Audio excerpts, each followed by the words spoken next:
चलिए, coordinate geometry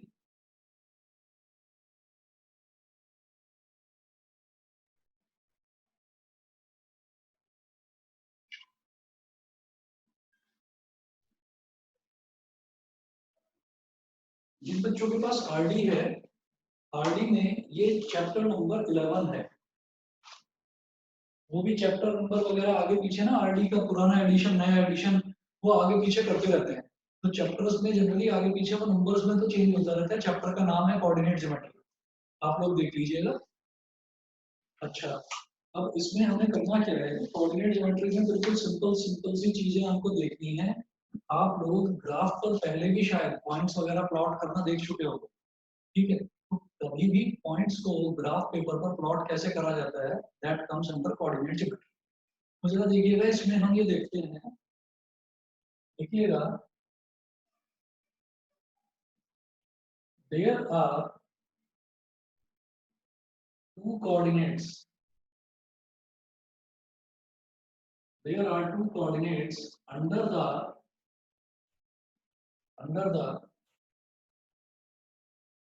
Cartesian, there are two coordinates under the Cartesian coordinate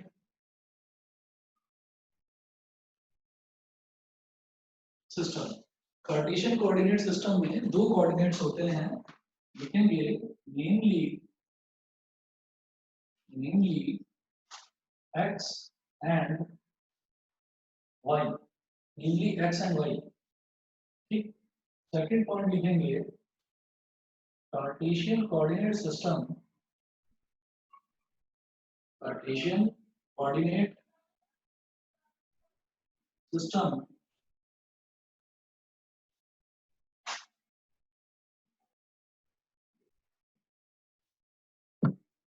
Cartesian coordinate system is also known as rectangular coordinate system, also known as rectangular coordinate system, ठीक है। अच्छा,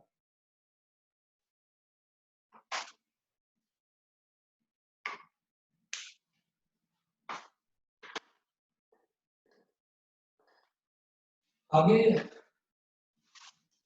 third point लिखिएगा, these coordinates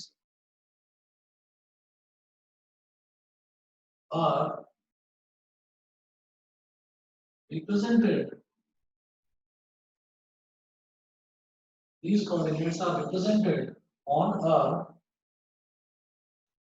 graph paper। In coordinates को हमें graph paper पर represent करते हैं। अब चूंकि मैं यहाँ पर व्हाइट बोर्ड पर आपको क्वेश्चंस करा रहा हूँ, तो मेरे पास ग्राफ पेपर नहीं है, यहीं पर समझा देंगे आराम से, आप लोग समझ में आप लोगों को आ जाएगा। देखिएगा, मैंने यहाँ पर कहा कि एक तो हमारे पास हॉरिजॉन्टल एक्सिस होती है, बेटा दो एक्सिस होती हैं, एक एक्स एक्सिस और एक वाई एक्सिस। हॉरिजॉन्टल एक्सिस को मैं बोलता हूँ एक्स एक्सिस, तो यहाँ पर हो गया एक्स और यहाँ पर हो गया एक्स डैश। एक होती है वर्टिकल एक्सिस, तो वर्टिकल एक्सिस में जो पॉजिटिव साइड, जो टॉप साइड होती है इसको बोलते हैं कैपिटल वाई, और जो बॉटम वाली साइड होती है नीचे की तरफ होती है इसको बोलते हैं वाई डैश। तो राइट साइड को बोलेंगे कैपिटल एक्स और लेफ्ट साइड को बोलेंगे एक्स डैश, ठीक। इसके बाद में अब हम क्या करेंगे, ग्राफ पेपर में जो है हमको जो डिविजन्स दे रखे होते हैं वो छोटे छोटे ब्लॉक्स की फॉर्मेट में दे रखे होते हैं। तो उनका जो डिस्टेंस होता है ना, वो डिस्टेंस होता है 1-1 सेंटीमीटर का। तो ऐसे होता है 1 2 3 4, ऐसे ही मैंने 4 तक करके छोड़ दिया। ये बीच में ओरिजिन क्या आता है, इसको जीरो जो पॉइंट है इसको बोलते हैं बेटा origin, this is known as origin. Origin कहते हैं इसको।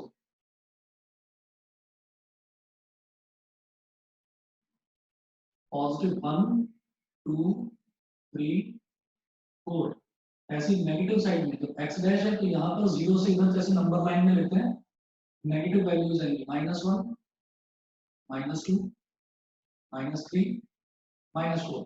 ऐसे ही y मतलब ऊपर की तरफ मैं पॉजिटिव वैल्यूज ले रहा हूँ तो नीचे की तरफ देते हैं नेगेटिव वैल्यूज, -1, -2, -3 और -4। ये हो गया। इसके बाद देखिएगा यहाँ हम ये बोलते हैं कि ये वाला जो एरिया है, इतना एरिया, इसको बोलते हैं बेटा फर्स्ट क्वाड्रेंट। First quadrant. जो ये वाला एरिया होता है इसको बोलते हैं सेकंड क्वाड्रेंट।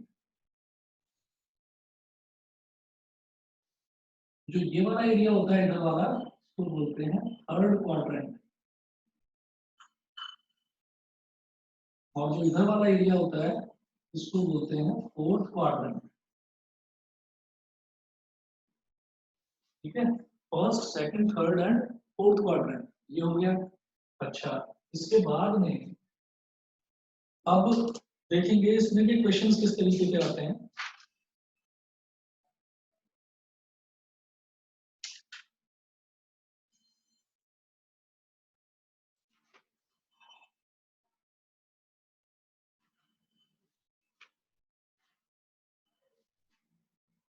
इसमें पेज नंबर 11.3 में एक एग्जांपल है। मैं ये वाले पॉइंट्स बता दूं बेटा, नोट कर लिए सभी ने इधर वाले points? Yes sir. Yes sir. ठीक है, ये आया नहीं अभी नालायक अनिकेत?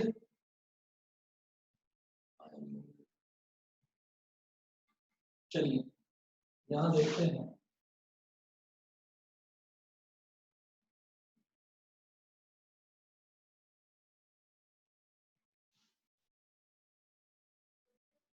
पेज नंबर 11.3 पे एग्जांपल दे रखा है। एग्जांपल है, in which quadrant do the following points lie? In which quadrant do the following points lie? कुछ पॉइंट्स दे रखे हैं और हमको ये बताना है कि वो कौन से क्वाड्रेंट पे लाई कर रहा है। याद रखिएगा, इस वाले क्वाड्रेंट को बोलते हैं, इस वाले क्वाड्रेंट को मतलब इधर वाला जो एरिया है, this is known as first quadrant, this is known as second quadrant, this is third quadrant and this is fourth quadrant. ठीक है, अब मुझे इसमें चार पार्ट्स दे रखे हैं इस एग्जांपल के, 4,2। फर्स्ट है 4,2, सेकंड है -3,5, थर्ड है -2, -5 और फोर्थ है 4, -2, 4, -2। तो जब ये क्वेश्चन दिया है तो इसके लिए मैं इसी तरीके का एक ग्राफ बना दूंगा। बेटा ये वाला अगर सबने नोट कर लिया तो मिटा दूं इसको? Yes sir. Yes sir. ठीक है, मैं इसको मिटा रहा हूँ। Yes sir. और आप क्या करेंगे, आप ऐसा ही एक और नया ग्राफ बनाएंगे। मैं इसी में करूंगा, इसमें जो मैंने first second third fourth quadrant लिखा है ये मिटा रहा हूँ। आप लोग नया ग्राफ बनाइए फटाफट। ग्राफ पेपर की जरूरत नहीं है, ऐसे ही पेन पेपर जो आपने ले रखा है उस पर बना लीजिए।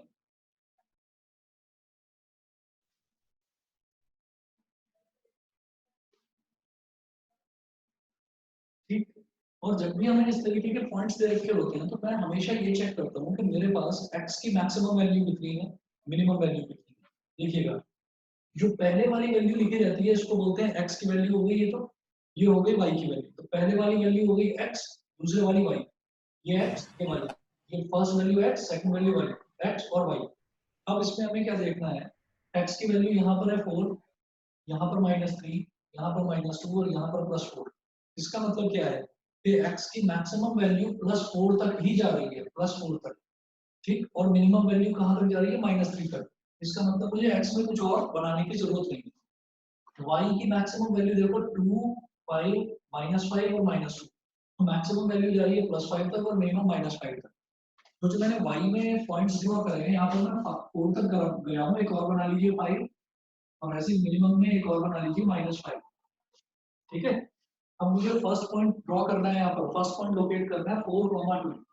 तो 4,2 कैसे लोकेट करेंगे हम कि आप पहले x में चले 4 स्टेप्स और फिर उस 4 स्टेप से y में चले 2 स्टेप्स। देखिए 4,2 तो x में चलिए 4 स्टेप्स 1 2 3 4 4 स्टेप्स और y में चलो 2 स्टेप्स ऊपर, मतलब यहाँ इसके बिल्कुल सामने। ठीक, तो 4 स्टेप्स और 2 स्टेप्स और यहाँ पर आप एक डॉट लगा दीजिए और रिप्रेजेंट करने के लिए आप क्या कर सकते हैं कि 2 को एक स्ट्रेट डॉटेड लाइन से ज्वाइन करेंगे इस पॉइंट से और 4 को एक स्ट्रेट डॉटेड लाइन से यहाँ ज्वाइन करेंगे। तो ये जो दोनों पॉइंट्स यहाँ पर ज्वाइन कर गए, this point is 4,2, this point is 4,2। ये 4,2 जो पॉइंट है ये कौन से क्वाड्रेंट में लाई कर रहा है बताएंगे? Sir first quadrant. फर्स्ट। हाँ, इसको आप लिखेंगे, यहाँ लिखा होगा सॉल्यूशन फर्स्ट पार्ट का 4,2 लाइज इन फर्स्ट क्वाड्रेंट।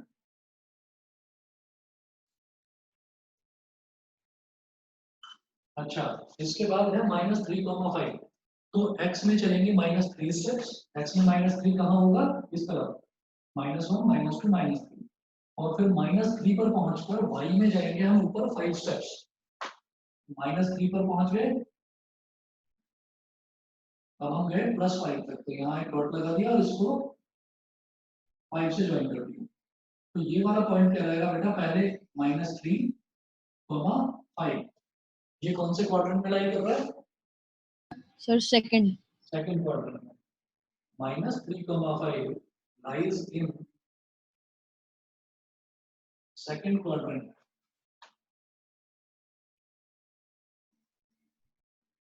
किसी बच्चे को ये आदत तो नहीं है कि आई लिखने के बाद यहाँ पर लिख दीजिए ST और फर्स्ट क्वाड्रेंट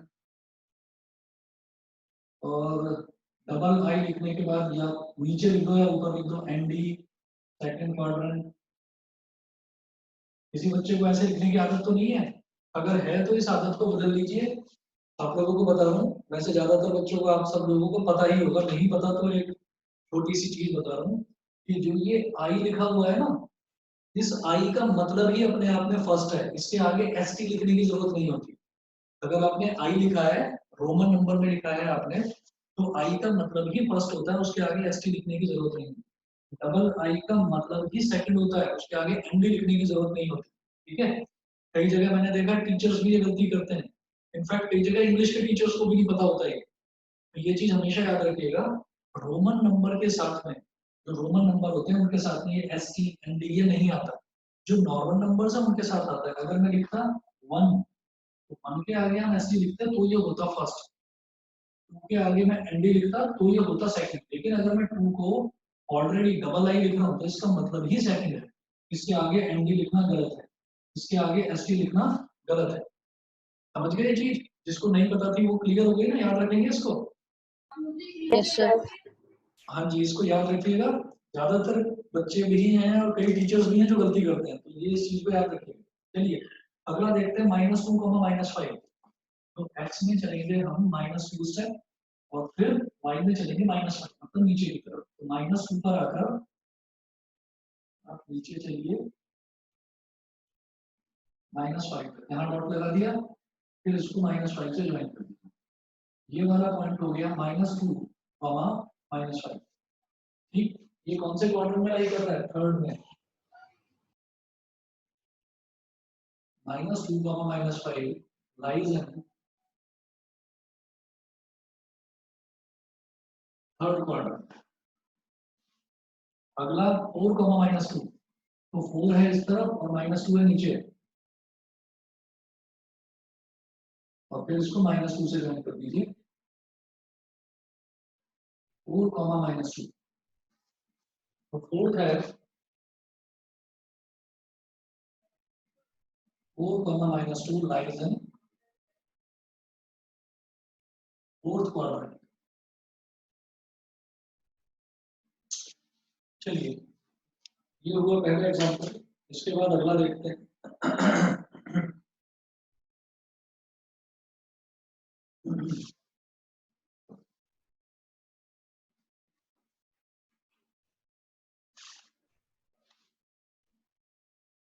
ये मिटा दूं मैं ग्राफ पे, ये जो ग्राफ बना रखा है यहाँ पर सबने बना लिया है।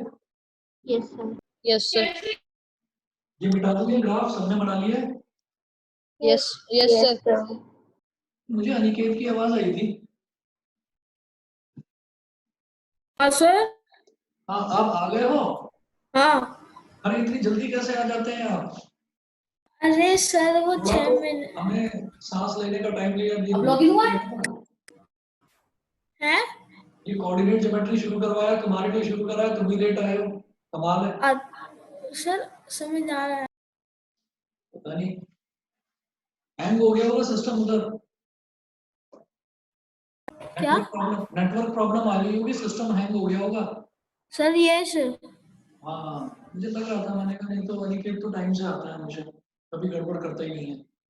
चलो ठीक है, अगला करते हैं क्वेश्चन।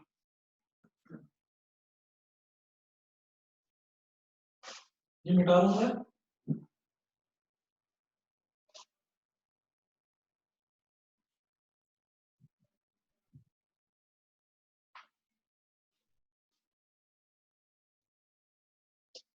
अब नेक्स्ट है पेज नंबर 11.4 पर दे रखा है example number 1। Sir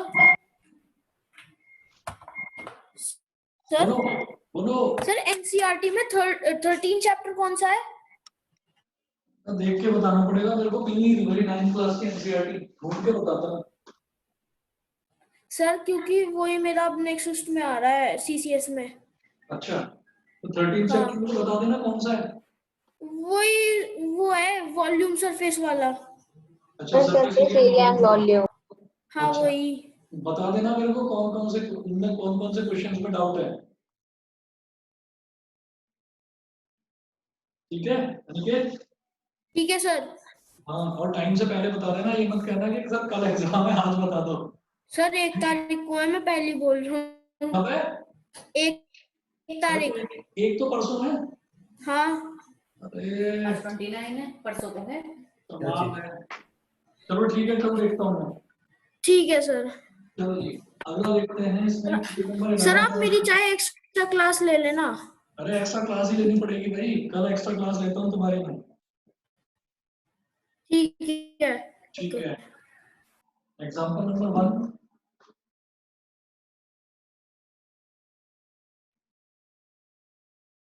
page number 11.4। ये भी ऐसे क्वेश्चन है। देखिए क्या है इसमें, plot the following points on graph paper.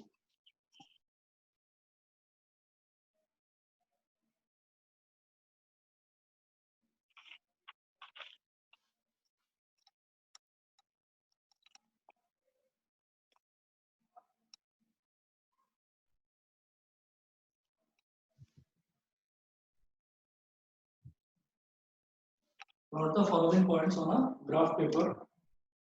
तो 4 पॉइंट्स दे रखे हैं। पहला है 3 4,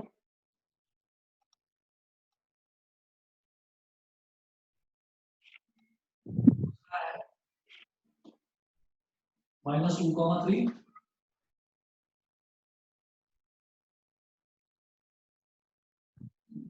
तीसरा है -5, -2, और चौथा पॉइंट है 4, -3, 4, -3। ये 4 पॉइंट्स दे रखे हैं और ये बोल रहे हैं कि इसको आप ग्राफ पेपर पर प्लॉट करिए। तो ग्राफ पेपर पर प्लॉट करने के लिए वाई एक्सिस बनाइए पहले ये, और ये हो गया वाई डैश। ऐसे ही इधर एक्स हो गया और इधर एक्स डैश हो गया। अब जरा देखिएगा कि इसमें एक्स की मैक्सिमम वैल्यू कितनी है, 3, -2, -5 और +4। तो मैक्सिमम वैल्यू है +4। तो एक्स आप लेकर जाओ +4,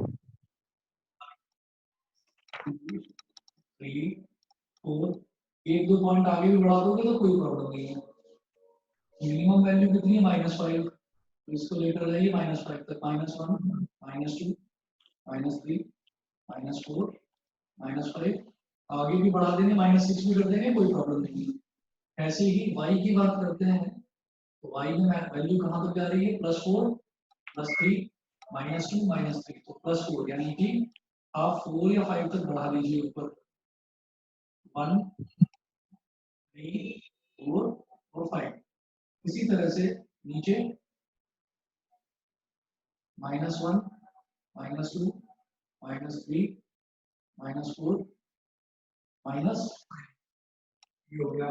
ठीक है, अब पहला पॉइंट है 3,4, तो x में चलिए 3 स्टेप्स 1 2 3 और y में 4 स्टेप्स, 3 पर आकर ऊपर 4 स्टेप्स,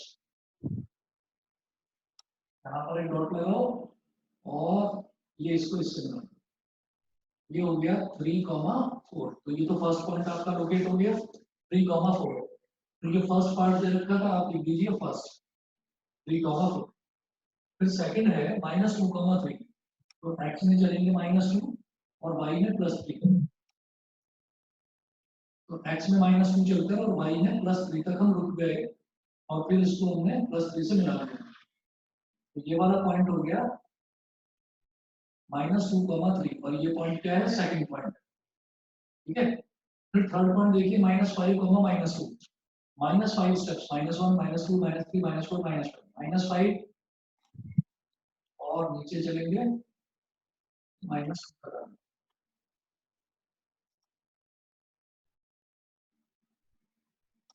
ये पॉइंट हो गया -5, -2, ये हो गया थर्ड पार्ट।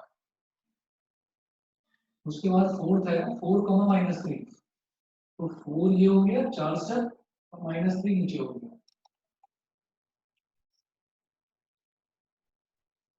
ये फोर्थ पार्ट हमारा हो गया 4, -3। मुझे लगता है सभी बच्चों को क्लियर होगा, कोई प्रॉब्लम तो नहीं है। No sir. No, sir. ठीक है जी, इसके बाद है अगला क्वेश्चन भी सेम है, plot the following points of the graph paper.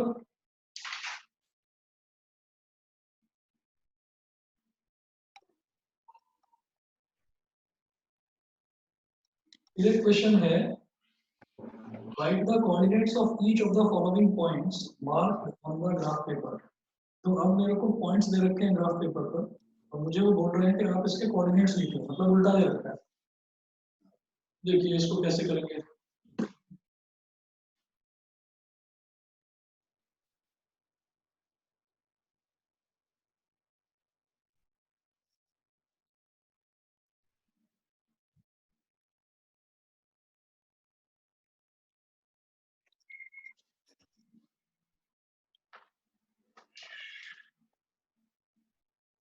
Example number 2 मैं लिख रहा हूँ, आप लोग खुद करेंगे इसको एग्जाम्पल नंबर 2 को, और एग्जाम्पल 3 मैं करा रहा हूँ।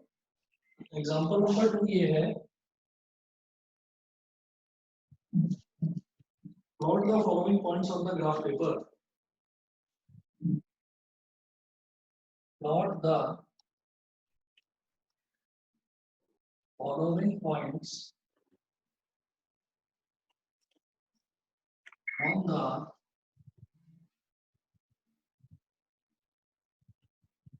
graph paper.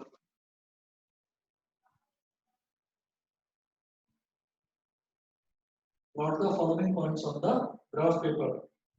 तो फर्स्ट है P3,0, पॉइंट P दे रखा है, इसका नाम है P 3,0। सेकंड पॉइंट का नाम इन्होंने दिया है Q -4,0, मतलब हम पॉइंट्स का नाम दे सकते हैं। जैसे मान लीजिए 3,0 है या मान लीजिए जैसे 3,4 है, अगर इसको नाम दे देते ये P, तो मैं यहाँ पर 3,4 के आगे P भी लिख देता, कैपिटल P। तो वो P कुछ नहीं है, वो उस पॉइंट को नाम दे रखा उन्होंने, P दे दिया। ठीक, ऐसे ही थर्ड पार्ट,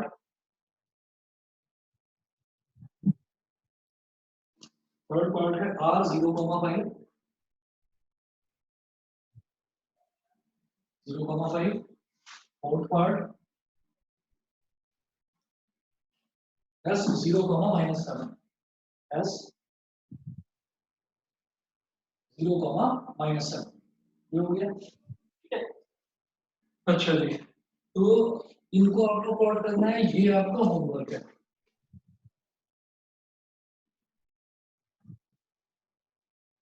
ये होमवर्क है। अच्छा, अब एग्जांपल नंबर 3 मैं करा रहा हूँ। सर इसकी फोटो भेजनी है? फोटो क्या खींचनी है, लिखो ना इसको, आप लिख नहीं रहे हो? नहीं सर, फोटो खींच के भेजनी है आपको। हाँ, फोटो खींच के भेज देना, बिल्कुल होमवर्क की फोटो खींच के भेजना।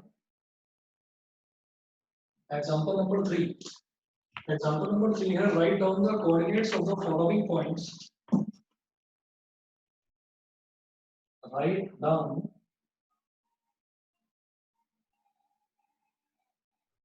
the coordinates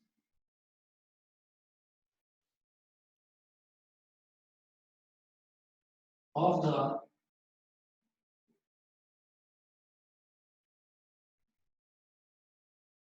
following points. Write down the coordinates of the following points A, B, C, and D marked on the graph paper. A, B, C, and D marked on the graph paper. Marked on the graph paper. ठीक है, अब graph paper मतलब एक question में यहाँ पर graph paper बनाकर दे रखा है। अब उसको देखकर मुझे ये बताना है कि वो पॉइंट्स क्या क्या है। मैं ये वाला इधर का पोर्शन मिटा रहा हूँ।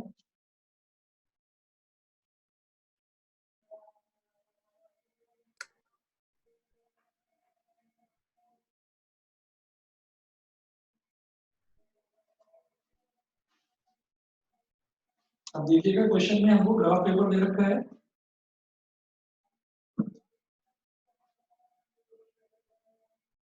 मतलब ग्राफ दिया है एक,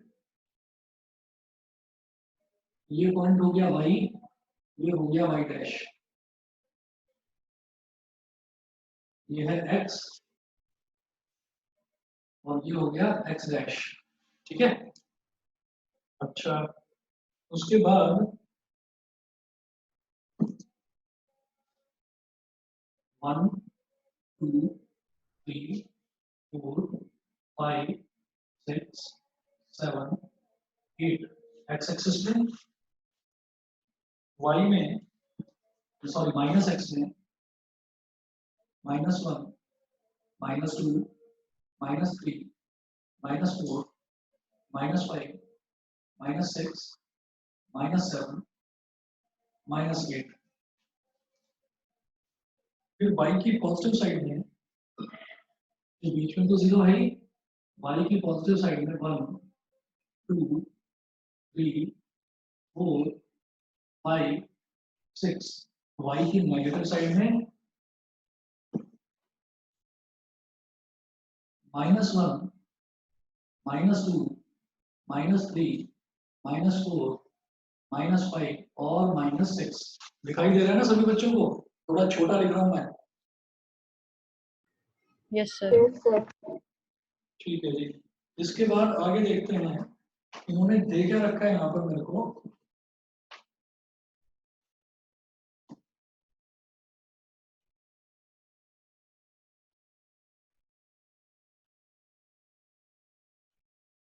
ये पॉइंट है ए, अगला दे रखा है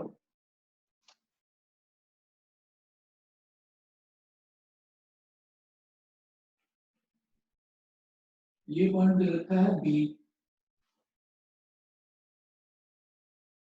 अगला है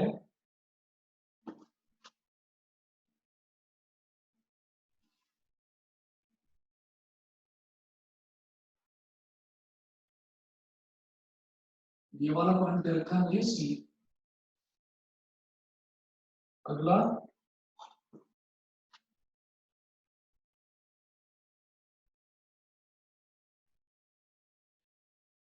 ये वाला पॉइंट दे रखा है डी। बताइए जी ए क्या होगा?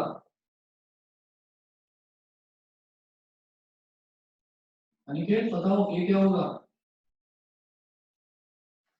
2 क्या 2,3। ये हो गया 2,3। हाँ सर, मैंने ये तो बोला। अच्छा वो आवाज अटक रही थी। अनमोल, अनमोल बताइए बी क्या होगा, बी पॉइंट क्या होगा? 5 minus 4 दोबारा देखकर बताओ। -4 -5 -4 कॉमा +5। मैं पॉइंट बी की बात कर रहा हूँ, तो सबसे पहले लेते हैं एक्स वाला, तो एक्स वाला कोऑर्डिनेट क्या है -4, फिर लेते हैं वाई वाला कोऑर्डिनेट क्या है 5, तो -4 कॉमा 5, समझ गए? समझ गए? yes sir दिव्यांशी बताइए पॉइंट सी क्या होगा? सर -6 दोबारा बोलो क्या? -6 आपको शायद दिखाई नहीं दे रहा है ठीक से, ये 5 है यहाँ पर, सर एक चीज पूछनी है -5 कॉमा -6। हाँ सर ये एक चीज बताओ, पूछनी है बताओ। सर अगर हम बी वाले कोऑर्डिनेट को 5 -4 लिखते हैं तो हाँ तो वो सर गलत हो जाता है, वो गलत हो ऐसा जाता है। पहले ऐसा एक्स क्यों? वाला लिखा जाता है, स्टैंडर्ड फॉर्मेट है, पहले एक्स वाला लिखा जाता है फिर वाई वाला लिखा जाता है। Okay sir sir but D वाले में बोलो बोलो। एक्स वाई वाला ही तो हम पहले लेंगे डी वाले में हमेशा पहले एक्स वाला लेते हैं फिर वाई वाला लेते हैं, कोऑर्डिनेट चाहे कहीं पर भी हो। ठीक है डी वाला कोऑर्डिनेट क्या होगा प्राजक्ता, बताओ बेटा। सर 3 -5 3 -5, बिल्कुल ठीक। तो एक क्वेश्चन तो ये हो गया आपका जो आपको होमवर्क में करना है, और एक क्वेश्चन, दो क्वेश्चंस में आपको और भेजूंगा, और इसके साथ ये वाला चैप्टर खत्म है कोऑर्डिनेट ज्योमेट्री, और इसमें कुछ नहीं है। सर जो होमवर्क है वो ग्राफ शीट पे करना है? होमवर्क जो है, अगर ग्राफ पेपर आप लोगों के पास है, मुझे मालूम नहीं कि आप लोगों के पास घर में अवेलेबल अगर है तो उस पर कर देना, अगर नहीं है तो वैसे आप सफाई से पेन पेपर पर बनाकर दिखा देना with the help of scale and pencil. Sir मेरे पास है तो ठीक है, ग्राफ पेपर पर बनाकर दिखा देना। और अब अगला चैप्टर शुरू कर रहे हैं हम लोग, lines and angles.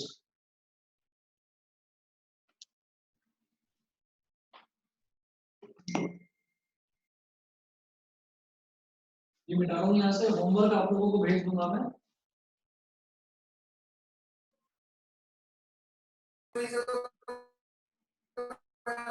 Sir cube वाले बोलिए बेटा क्या कह रहे हैं? क्यूब वाले चैप्टर स्टार्ट करा दो ना, वो जो भी है सरफेस एरिया, सरफेस एरिया तुम्हारा परसों टेस्ट है, परसों टेस्ट है, तो मैं कल तुम्हें वो एक्सप्लेन कर दूंगा, और बाकी लाइंस एंड एंगल्स बाकी बच्चों के स्कूल में चल रहा है तो लाइंस एंड एंगल्स ही करा देते हैं, ठीक है सर ठीक है ना?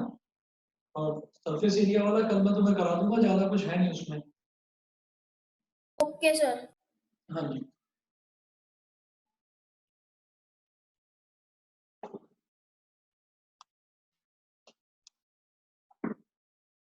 अच्छा लाइंस एंड एंगल्स अभी किसके स्कूल में चल रहा है? सर मेरे स्कूल में चल रहा है। सर मेरे भी स्कूल में चल रहा है। ठीक है, तो लाइंस एंड एंगल्स करा रहे हैं। आरडी में चैप्टर नंबर 8 है ये।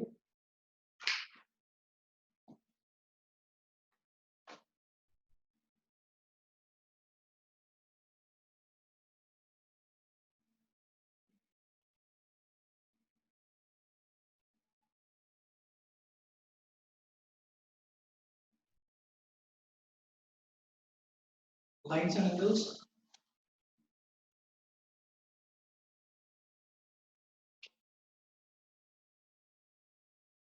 सर हाँ जी बताइए।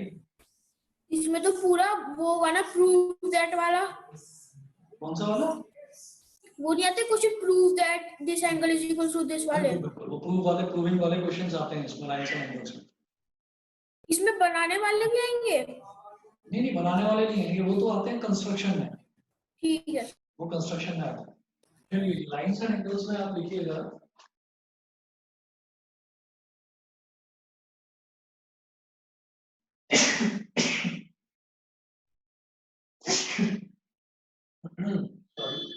Types of angles.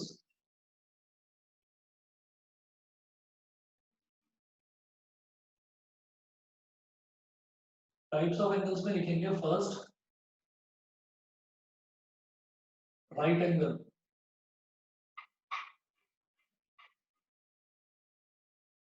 Right angle,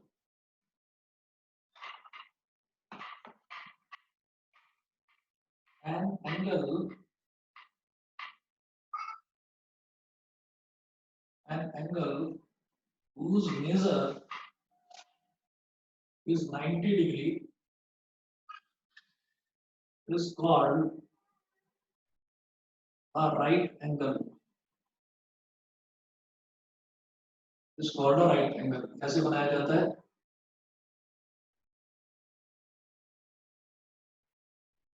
ये इसका बनाने का 90 डिग्री, वैसे तो जनरली हमारे पास जैसे मान लीजिए एक लाइन ऐसे एक लाइन ऐसे, तो बीच में हम इस तरह से एंगल बना देते हैं कर्व लाइन। लेकिन जब 90 डिग्री की बात होती है तो मैं इस तरीके की लाइन बनाता हूँ, एक लाइन ऐसे और एक लाइन ऐसे ऐसे। ठीक है, आगे देखते हैं जी। फर्स्ट हो गया right angle, second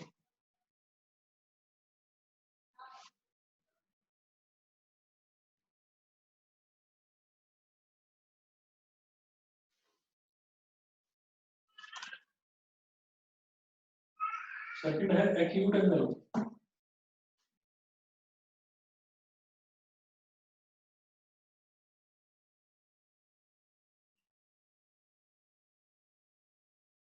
Acute angle, if the measure of an angle, if the measure of an angle is less than 90 degree, comma, it is called an acute angle. इसको हम acute angle बोलते हैं। अगर angle का major 90 degree से कम है तो उसको acute angle बोला जाता है। ठीक है,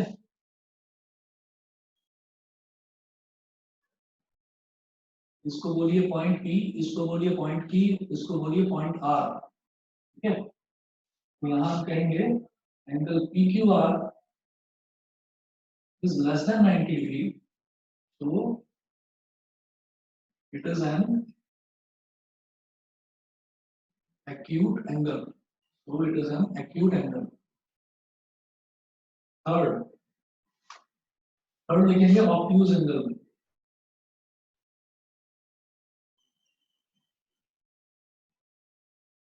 ऑब्ट्यूज एंगल, ऑब्ट्यूज एंगल में लिखिएगा if the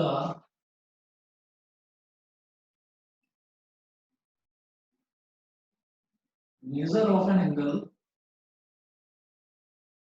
is more than 90 degree, is more than 90 degree, comma, it is called obtuse angle. It is called obtuse angle. 90 degree से ज्यादा कैसे पता चलेगा कि जैसे मान लीजिए हमने कोई भी एंगल ऐसे बना लीजिए, एक लाइन ऐसे बना ली मैंने और ये एंगल ऐसे कर दिया, इस पॉइंट को बोलिए P, इस पॉइंट को बोलिए Q, इस पॉइंट को बोलिए R। तो मुझे मालूम है कि अगर मैं यहाँ पर बीच में ये वाली लाइन लेता तो ये एंगल है 90 डिग्री। ठीक है, तो ये लेकिन इस 90 डिग्री से जैसे जैसे मैं एंगल ऐसे ऐसे ऐसे ऐसे बढ़ाता चला जाऊंगा तो एंगल इस तरह से धीरे धीरे बड़ा होता चला जाएगा।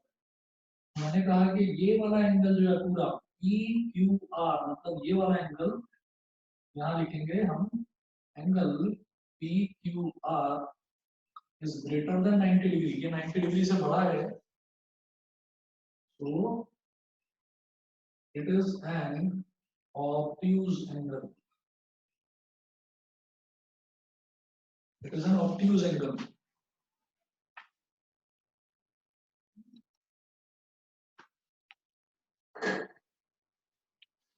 It is an obtuse angle. उसके बाद अगला लिखिए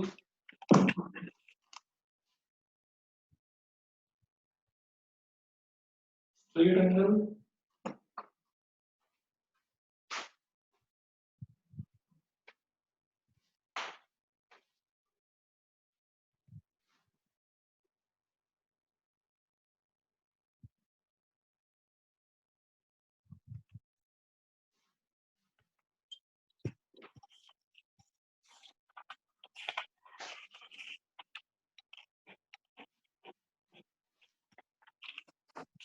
अगला लिखेंगे straight angle.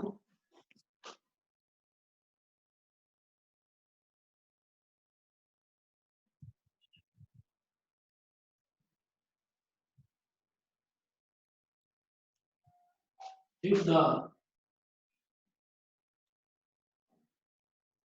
measure of an angle is exactly equal to 180 degree, comma, it is called a straight angle.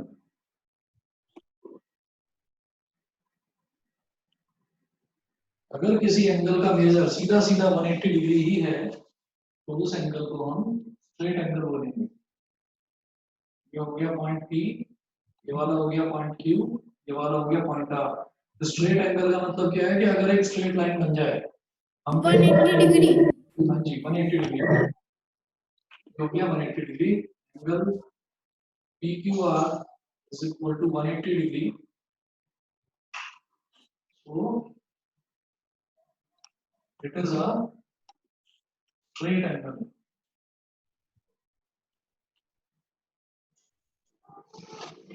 बेटा 1 मिनट के लिए मेरा ना वीडियो पॉज हो जाएगा, 1 मिनट के लिए होल्ड करिएगा प्लीज।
क्या बोला?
हाँ जी, यहाँ तक क्लियर है स्ट्रेट एंगल तक?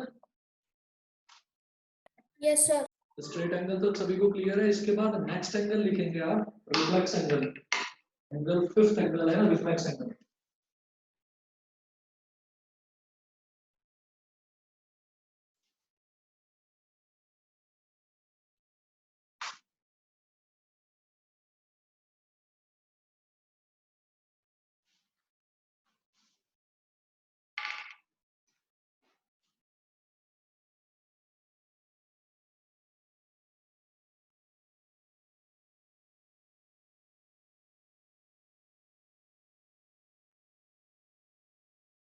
रिफ्लेक्स एंगल, रिफ्लेक्स एंगल में क्या होगा,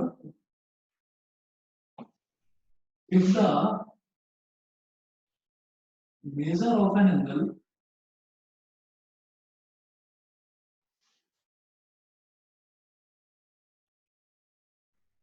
is more than 180 degree, it is called reflex angle.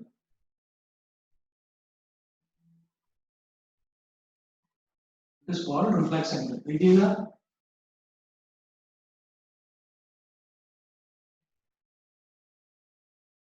ये P है पॉइंट, ये Q है, ठीक है। हाँ जी बताइए।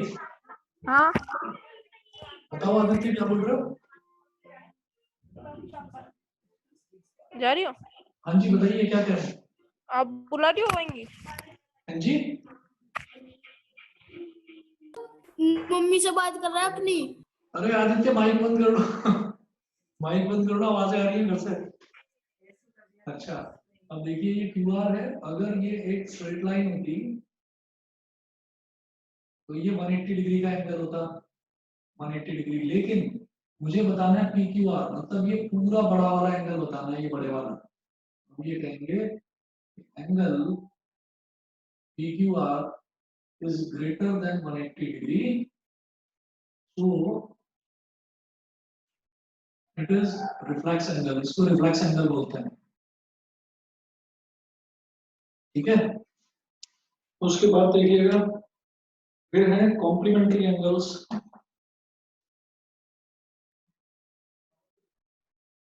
कॉम्प्लीमेंट्री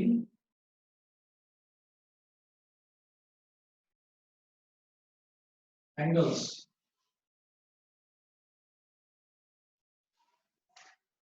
कॉम्प्लीमेंट्री एंगल्स में लिखिएगा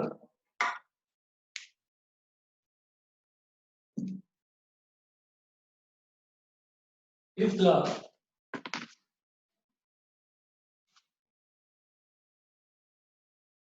the sum of two angles is 90 degree, then the angles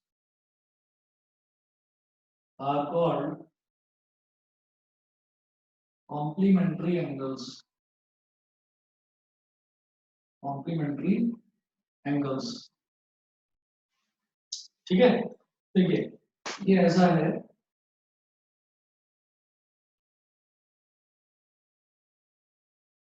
ये हो गया P, ये हो गया Q, ये हो गया R। सोचिएगा कि बीच में एक और लाइन है, ठीक, ये है S, और ये एंगल दे रखा है मुझे X डिग्रीज, और ये एंगल मुझे दे रखा है Y डिग्रीज। तो हम ये बोलेंगे कि X और Y इन दोनों का सम जो है वो 90 डिग्री के इक्वल है, तो X and Y are called complementary angles. यहाँ क्या देखिए सर? ये जो X है, X का और Y का, अगर इन दोनों एंगल्स को ऐड कर दें तो टोटल कितना हो जाएगा, 90 डिग्री के बराबर। तो हम ये कहेंगे since X degree plus Y degree is equal to 90 degree, so X and Y are called complementary angles, are called complementary angles। ठीक है, इसी तरह से सेवंथ लिखिएगा SUPPLEMEN SUPPLEMEN सप्लीमेंट्री एंगल्स। इसमें है if the sum of two angles is 180 degree, the angles are called supplementary angles. The angles are called supplementary angles. ठीक है, मतलब अगर कोई दो एंगल्स हैं उनका सम अगर 180 डिग्री आ रहा है तो उनको हम बोलते हैं सप्लीमेंट्री एंगल्स, और अगर कोई दो एंगल्स हैं उनका सम 90 डिग्री आ रहा है तो उनको हम बोलते हैं कॉम्प्लीमेंट्री एंगल्स। मैं यहाँ पर कर देता हूँ इसको।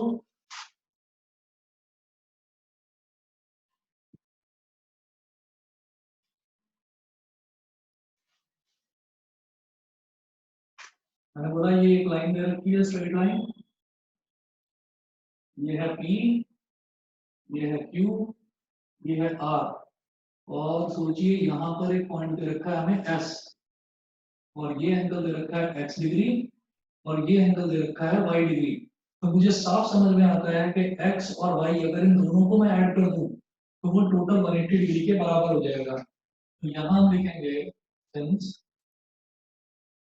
x degree plus y degree is equal to 180 degree, so x and y are called supplementary angles. X and y are called supplementary angles. बेटा बताइए, क्लियर है सभी बच्चों को? Yes yes sir. सर। सभी को क्लियर है? तो बस आप इसमें लाइन्स एंड एंगल्स में टाइप्स ऑफ एंगल्स हमने देख लिए। अब नेक्स्ट क्लास से यानी कि कल से मैं इसकी एक्सरसाइज आपकी शुरू करा दूंगा लाइन्स एंड एंगल्स की। ओके हाँ, और जो है होमवर्क जो आज है कोऑर्डिनेट ज्योमेट्री का जो होमवर्क है 3 क्वेश्चंस हैं। एक क्वेश्चन तो मैंने आपको बता ही दिया, वो आपने नोट कर लिया होगा। बाकी के जो हाँ, क्वेश्चंस सर। हैं तो मैं आपको अभी व्हाट्सएप कर रहा हूँ। सर एक चीज और पूछनी है। हाँ बताइए। सर युग का भी तो सीसीएस होगा। तुमने मेरे को बताया नहीं। मेरी तो स्कूल में है वो भी। युग युग मेरी आवाज आ रही है तुम्हें? हाँ सर। हाँ बेटा, तुम्हारा भी है सीसीएस? Yes sir. अच्छा, कोई प्रॉब्लम है उसमें? Yes sir. चलो ठीक है, तो तुम्हारी भी और अनिकेत की दोनों की प्रॉब्लम्स कल करता हूँ मैं डिस्कस। No sir. ठीक है, कल तुम दोनों की प्रॉब्लम्स डिस्कस करेंगे फिर। ठीक है सर। Okay sir. ठीक है जी, और मैं होमवर्क आप लोगों को व्हाट्सएप कर रहा हूँ। ठीक है, ओके सर। चलिए, ठीक है। Okay thank you sir. Okay thank you sir. Thank you sir. Okay, bye bye. Thank you, sir. Okay.